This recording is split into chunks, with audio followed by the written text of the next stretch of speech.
dad Soomaali ka mid ah oo Kangana baraha bulshada ku aflagaadeeyeen iyo atariishadan oo u soo jawaabtay mid ka mid ah dadkaas.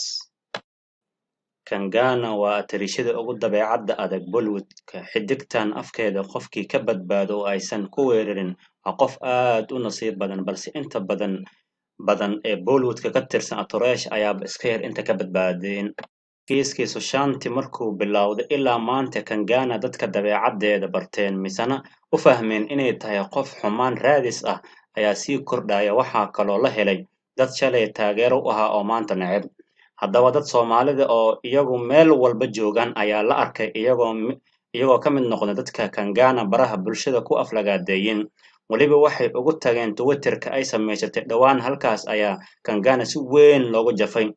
Xitaa Soomaalida qaarkood ayaa af Soomaali ku caytamaya, waana arrin naga qoslisay markaan aragnay. Haddaba Kangana ayaa u soo jawaabtay mid ka mid ah dadka aflagaadeeyeen.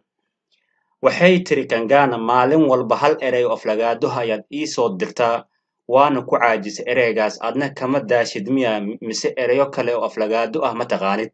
Ma garan karo qaab aan kugu jawaabo celiyo qof aan xitaa sida loo caytamo garanaynin.